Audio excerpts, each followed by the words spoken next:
La politique ne se fait plus à Paris, donc c'est pas compliqué. Macron ne décide plus de rien du tout. C'est-à-dire que quand il s'agit de négocier avec les paysans pour les faire rentrer à la maison, il téléphone à Ursula von der Leyen en lui disant qu'est-ce que je peux faire, qu'est-ce que tu m'autorises, jusqu'où est-ce que je peux aller, qu'est-ce que je leur donne, qu'est-ce que je leur promets. Et puis il dit tu peux ceci, tu peux cela, et hop on le dit à Attal, et Attal il va voir les paysans, il leur dit je vous donne ceci, je vous donne... Et les paysans ils disent oh formidable, on est très content, on est très heureux, on rentre à la maison.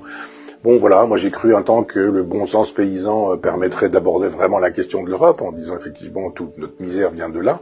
Les gens ont enfin compris ce que c'était que l'Europe, la priorité internationale, cette idée qu'on peut faire crever nos paysans locaux si on permet à des fabricants de viande en Argentine ou au Brésil de nous envoyer leurs saloperies ou éventuellement de faire de telle sorte qu'il y ait une priorité ukrainienne.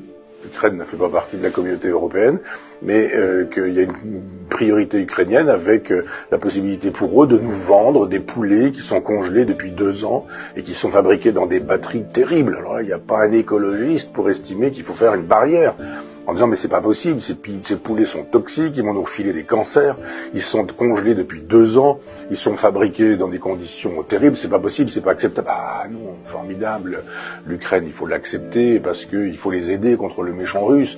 Et puis en même temps on peut faire crever les paysans français, c'est pas grave, de toute façon, priorité internationale, priorité ukrainienne, on leur donne des canons, on leur donne des chars, on leur donne des armes et puis en même temps on leur achète des poulets dégueulasses, et en même temps on leur dit les droits de douane, ça, il y en a plus pour vous, il n'y a aucun problème, les droits de douane c'est pour les Français ils vont payer, ces connards de Français, ils vont payer les droits de douane, mais vous n'en payez pas, allez-y, inondez-nous avec vos poulets, etc. Je ne pense pas que Madame Ursula von der Leyen ait à sa table des poulets ukrainiens qui ont été congelés 2 ans et qui ont été fabriqués dans des batteries, on leur a donné à manger, je sais pas quoi, la dioxine, probablement comme ça se faisait jadis.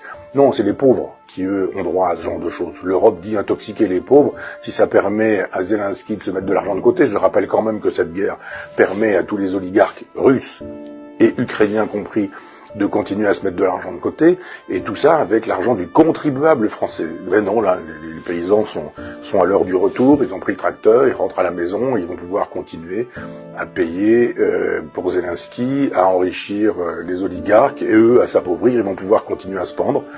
Il n'y a aucun problème, ils avaient là l'occasion de dire on va faire un bras de fer.